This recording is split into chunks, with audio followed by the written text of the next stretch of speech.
camera says, get the fuck up, throw your hands in the sky. The brothers in the back shooting traps now, what's up? Committee pity the fool that act shitty in the midst of the calm, the witty. New Jerusalem, get the fuck up. Shaolin, get the fuck up. Long Isle, get the fuck up. Worldwide, get the fuck up. Kind of like just talking, and all of a sudden we just started to geek out into a real serious geekgasm, you know? Where Geekgasm? I had a geekgasm. Yeah. So anyway, all right, welcome back to the GeekTasm. As you can see, we're joined by Noel here and everything, and the gang was late and stuff. But like, and we ended on our like, well, hey, you know what? I'm just trying. But either way, is that we were talking about NC-17, video nasties, and everything else like that. And you know, you said you wanted to talk about something about Suspiria. Was it about Dario Argento? Or? No, it's just a Suspiria in general, because people rate Suspiria so highly as a horror film. And Do they? Yeah. Classic. Well, I think we do. I think we do because it was scary. Yes, go ahead. Yeah. But it's the only film I've ever seen that makes no sense at all. It's got no storyline. Well, where was it within Argento's timeline of as a filmmaker? Where was it? He's straight there. He'd done Deep Red and Fern was after. He'd done Deep Red and he was just about to produce Dawn of the Dead. Right, because you told me before, didn't he start out doing makeup as well? Or? No, he started out as a writer. He was a critic. Yeah, he was a critic, and he turned right. He did Once Upon a Time in the West. He wrote. Once Upon what? Yeah, he co-wrote Once Upon a Time in the West. Bertolucci and Dario Argento basically cornered Sergio Leone. Yeah. They were friends via the Critics Circle. Right. And he basically said to them, "Well, if you think you're so good, why don't you write a movie yourselves?" And then they wrote Once Upon a Time in the West. Well, that's what Roger Ebert did, you know. Yeah. GeekTasm. Yes, indeed. What was Roger Ebert's one and only film?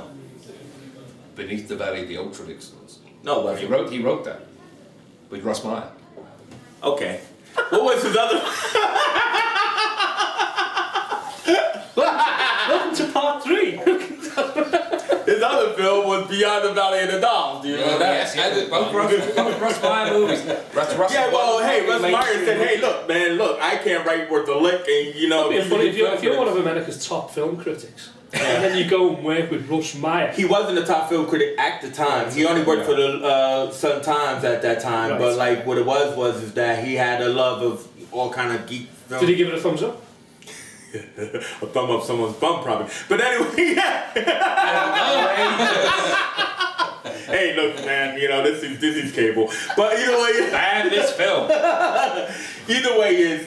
So he wrote that. I didn't know he wrote. He co-wrote Ultra Vixens, which was Russ Meyer's last full-length movie.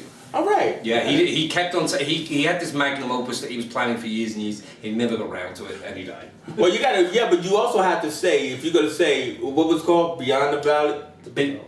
Beyond the Valley. This is Beneath the Valley of the Ultra Vixens. All right, Beneath the Valley of the Ultra Vixens. Something about valleys with Russ Meyer, but you gotta say that it actually was like. Okay, you gotta say that it was like in the timeline he did Vixen, Ultra Vixen, he did Vixen, Ultra Vixen, Super Vixens. So where does this Valley Vixens end up in that timeline? Is it like number 4? It's before. No, it's after Super Vixens. Yeah, it's his last full-length movie. Right, so it'd be like so it'd be like his quadrilogy or something like that. It was something like that. Yeah. So what I'm also trying to say is Roger Ebert wasn't, even though he's this ultra famous film critic in America, you know, he just wasn't, you know, hey, look, I could write porn. You know what I mean? I could criticize. Yeah, exactly. I could criticize everything else, but I could write porn. That's what Argento did. He was sort of. So that's very cool. And that was a question that came up recently. How do you write porn? How do you write porn? You don't write a script for porn, do you? You get yourself a wah-wah guitar. Get the pen at the end of it. And that's all it takes is just all porn has a story structure. Takes a plumber, a wah-wah guitar. You're gonna have a big spanner in there. You're gonna have a spanner in the works. But that's the name of the film. Yeah, I love it. But I mean, no, there is a story structure to porn. So what it is somebody just needs to just write the ins and outs of the section. No, you can't write every in and out. Even if that would tedious. In, out. She smiles. Well, you know, yeah, but no, hold on. Yes. You know, wait. Shake it all Beyond the out. Valley of the Dolls actually was a really good script. I mean, it was an interesting movie. You know, I mean, I wouldn't say it's the first transgender movie, but it had a transgender killer in that movie. So it was a murder mystery. Okay. Yeah. Then what's that? There's a William Castle movie that's Homicidal.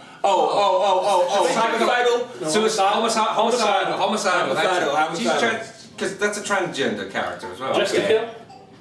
Well, Dress to Kill came out after That's it, Beyond the Valley. 80? Yeah, it was 80. Yeah, but it came out after Beyond the Valley. Oh, yeah, it was a year later, yeah. Ooh, so yeah, right, transgender films. There's a genre. We don't want to Waiting for Noel to say something. I'm lost. Good one. Well, there was that underground filmmaker. What's her name? She made movies. She made the Chesley Morgan movies in the 60s. Oh, and she made a film called The Experiment, which is all about trafficking. Oh, Is that's Doris Wishman. Joss Wishman, that's the one. Doris Wishman. How do you know all that? Go ahead, Noel. You know all that. Yeah. We live in caves. You know, if you didn't think that the geeks just watch movies, you can see they watch other things too. They do, not me. Not me, hun. Excuse me, I shaved my palms. So anyway, right? So what I was saying is that the second part of our conversation was, that what I'm fascinated by now is how YouTube has actually completely expanded. Not just that they're showing full-length films, but they're showing TV series. You know, and you can get full TV series on YouTube. Now, everybody's going on and on about Netflix, right? They were going on and on the past couple of months. Oh, I got Netflix. You got Netflix? And I'm like, yo, I do some downloads myself. But YouTube now, for free, I'm watching all kind of 70s TV series. So I'm in heaven. I'm just sitting there, you know. Yeah, like, my wife says, come to bed. I'm like, no, I gotta watch SWAT. What? Well, they've had to do that, haven't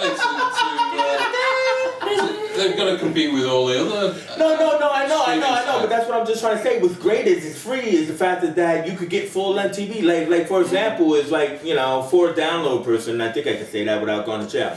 But I couldn't find. That's what he's downloading. I don't download anywhere illegally. So anyway, right? Midnight Caller. Midnight Caller. Oh yeah, great. Gary Cole. Gary and Cole. then it's done. I freaking love that series. Right? Stop laughing. I really love that. Right? But. I couldn't find, all the episodes. What year was that? That was 88? That's nice, late 80s. I watched that in my flat, so that would have been late 80s, early 90s. But I think it started in 88. And it had about three series. Three seasons of that. Three seasons. Not an entirely original show, by the way. Well, actually, I think talk radio came out. No.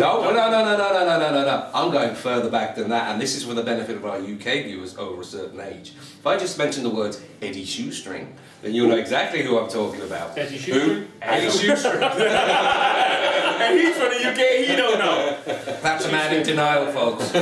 Yeah, Eddie Shoestring was a radio detective DJ. It was a big show over here for a couple of years. Yeah, but when, though? He's late 78, 79. Oh, I didn't know. Yeah. And so what's the show called? Shoestring? Shoestring. Selling Bristol. Right.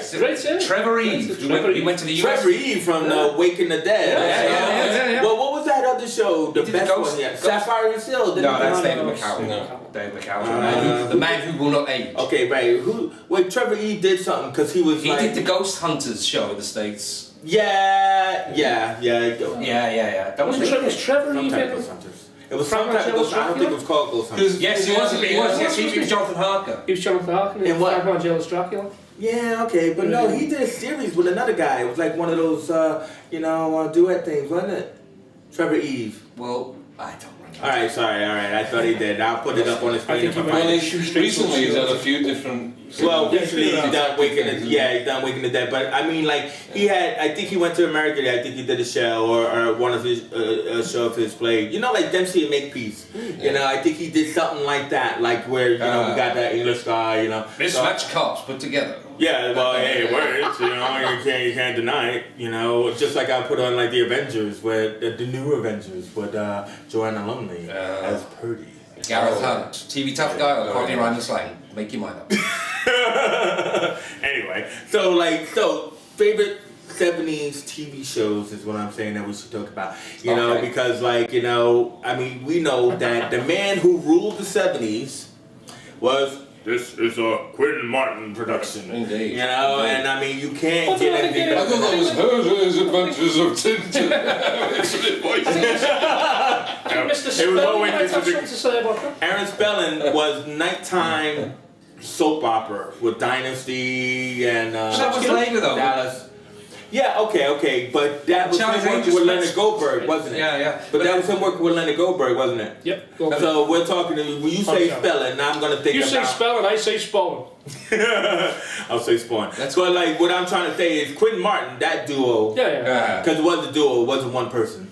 And everything like that. So I mean, you know, fantastic. You know, do you guys get Quinn Martin Productions? Oh yeah, we had San Francisco. We had Cannon. Was Quincy? Oh yeah. Frank Cannon. Quincy Martin?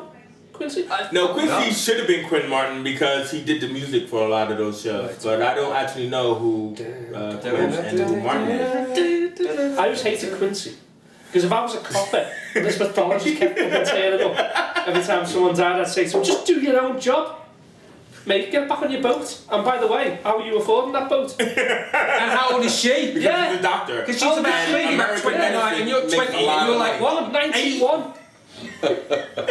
Come on, man. Now, wait a minute, hold on for a Yeah. Well, you know, I mean, you know, wait. What's interesting about that is it's kind of like, you know, as a writer, right, and as a filmmaker and stuff like that, you know, if you're going to have those kind of characters, it's like, why do you have to have the cops be so ineffectual that you could walk onto a crime scene and instantly see something? And so nowadays, you got these new things now where, like, body approved or unforgettable, where the girl has like you know, super memory. But then you had the opposite of that. You had Columbo, who went onto a crime scene and acted as though he didn't know anything. Yeah. Oh, I don't see that over there. I don't see that over there. Oh, excuse me. Just one more question. Just one more question. It's giving back to back, giving people enough rope, isn't it? Really? Exactly. Well, yeah, but Columbo was great because people were so smug. Yeah. And it was based on the smugness of posh people, really, that like, oh, this guy is such an idiot. And it's just the way he's got to be the longest running TV cop, isn't he? I mean, I can't think of anyone. Well, actually, do you actually know Spielberg started out making Columbo? He did, he did. He worked on Columbo's. Did he do the pilot? No, he did the pilot of Night Galleries. Yeah. He made a couple of early Columbo films in the 60s, and then when they come back... Before he did Duel, he did Columbo. He did Columbo, yeah. And everything like that. He did a couple of other things, bits and bobs, but yeah. Well, no, but that he did a McCloud episode as well. Possibly, yeah. He did what? I think he did a McCloud, right, okay. McCloud. Yeah, McCloud. But what I was trying to say is that, so the cops are always so ineffectual. That's why Toby did them instead. Yeah, right, okay. The cops are so ineffectual when they, you know, when these so-called super, you know, skilled recall people come in. You know, couldn't they do writing a little bit better where it's like, you know, the cops are still at least good at something, you know, and everything like that, and maybe you bring in the X factor, you know, something, you know, or let, you know, wouldn't it be a bit dire if it, like, there was a maid and a cop who went in and went, it was him, and the show ended? Well, Elementary does that. You know, like the new show with Johnny Lee Miller, you know, and Lucy Liu, you know, he's supposed to be Sherlock Holmes in New York. But like what it is I'm not sure yet, because I only just started watching it, is if he's probably like the son of Sherlock Holmes or not. I don't know, because he's got a dad. Either way, is the first couple of episodes, he walk onto his crime scene, and the killer would be in there, and then he'll just look around. He wouldn't do any like big processing or something, but he'll go into his diatribe, and then he'll be like, yeah, it's that guy over there. That's how it should be. It's great. But then again, you know, TV and movies have got this history of that kind of thing as well. You look at The things Mentalist is the same. He does the same thing. The cops are either, like I say, they're either ineffectual, they're lousy shots. As well, when do these people learn? But that's the thing. Every great TV cop has to have a flaw. Well, but that's the group of cops that are supposed to be doing their jobs, and they seem to be completely stupid. You know, I mean, it shouldn't be that. Like, you could be skilled and you could be a valuable member of the team without everybody else having to be stupid at their job. You know what I mean? I'm just saying about writing. You know, it should be a little bit better than that. Like you were just saying about The Mentalist, which I really stopped watching. You know, before the end of the first season, but that kind of thing just started to become more and more popular, where they would bring in some recall specialists, where they don't have to do anything, like the 11th Hour. Did anybody see that? Or Numbers, and everything like that. And it'll be like these people are supposed to be so smart that they can figure things out, but then they still have to go through a half an hour of the show. You know what I mean? You can see my interest in that is just drained. Yeah.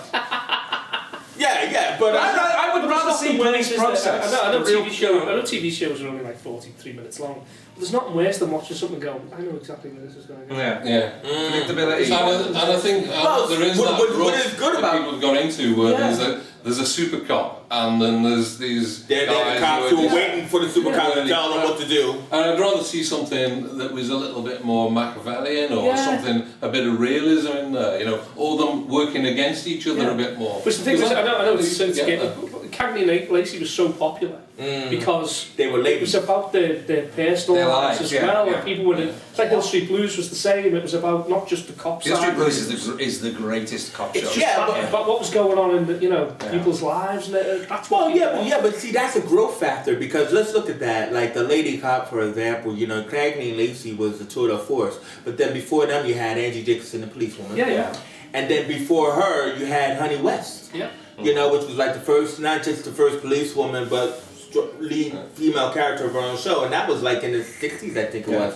So, like you didn't really have too many people before you, is what I'm trying to say. So when Cagney and Lacey came along, instead of them just being super cops like Rizzoli and Owls right now, it's like the new Cagney and Lacey, they said, well, let's bring in the family element. Yeah. And I think on the one hand, is again in a prejudicial or racial way, they did that because they were women.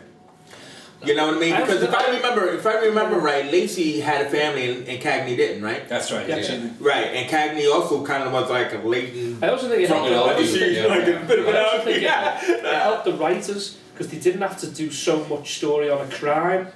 Yeah. They could just have a small amount of crime, and the rest go, oh, let's see them go home and have a party, or she's having trouble with her husband. Yeah. So the crime wasn't the main focus of the show. Whereas a show such as, say, to flip it, shows something like Kojak, which is crime, police procedure driven. And the thing always used to get me about Kojak is Kojak was like the coolest cop there was on the blah blah blah. But that's what he had the most inept team. I could see. He was what was his name? Crocker was a really good sidekick though.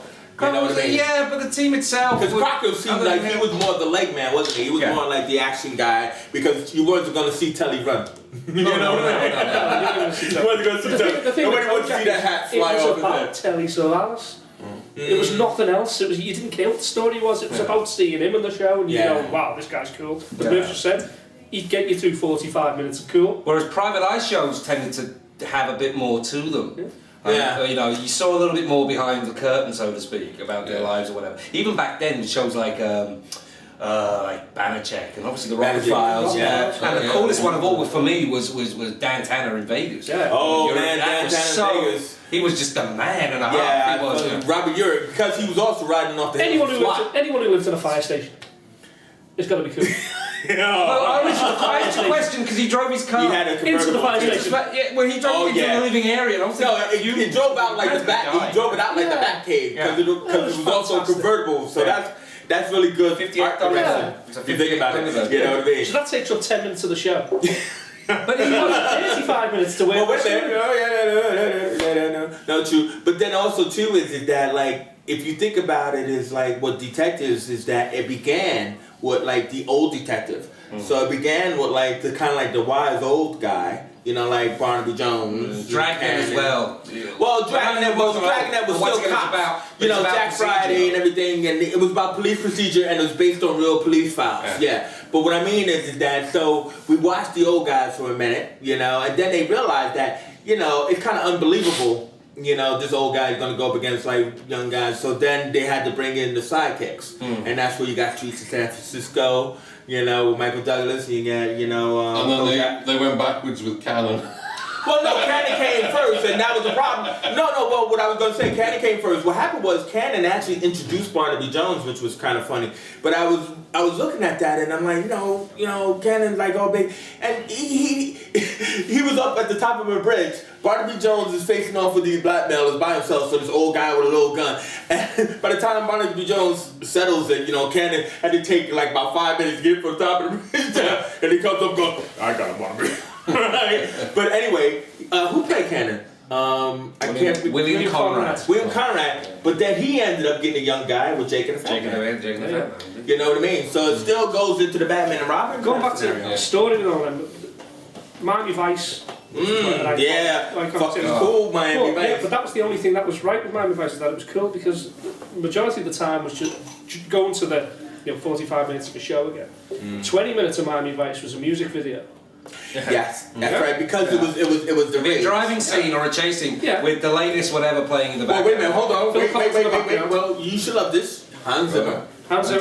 And Michael Mann. Jan Hammer. Hans Zimmer. Hans Zimmer at the time was probably still over here. Yeah, he was. In London. Right. So Jan Hammer. Jan Hammer. Doing Doctor Who charity records. Probably. Right. But then you have Michael Mann was doing those, wasn't he? Wasn't Michael Mann doing those? Yeah. Michael Mann was the producer. He was the show. But that's where he started though, because it was his style. You got to figure it was his palette. Abel Ferrara. He's doing No, I didn't know that. That's really interesting. Remember Crime Story? Yeah, of course, with Dennis Farina. With again, Michael Mann, Abel Ferrara. Oh, nice one. That was really good. Miami Vice was the only show I'd seen at that time where you'd follow a story and you'd be after a bad guy, and at the end, the bad guy get away. Yeah. And Crockett Tubbs would be on a bridge going, we'll get him next time. And then the Arnold's getting them. Well, yeah, because wasn't they were facing down, they were doing a lot of undercover work. Yeah, but they never used to always get the bad guy, which was cool. I thought that was amazing. Okay, GeekTasm time. Okay. What was Don Johnson's alter ego in the show? Alter ego? Oh, yeah. Sonny Crockett was the character, but Sonny Crockett had an alter ego. What was his name? When he was undercover? Oh my God. It's the same name. But like you kind of think, well, hold on. What?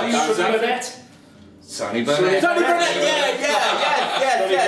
Okay. And for an extra point, what was Ricardo Tubbs? Stubbs? I've lost it on. He had a West Indian alter ego. No. Teddy Prentice. See, I still don't know. Teddy Prentice. So what? When they wanted to become criminals or whatever, then they'd be Sonny Burnett and Teddy Prentice. Yeah. And stuff. Okay, nice one. But I mean, like, it still was. I had the Don Johnson slipper kind of shoes. Yeah. Those really thin. Patrols. So. I don't think people realize how big that show was. Oh, they do.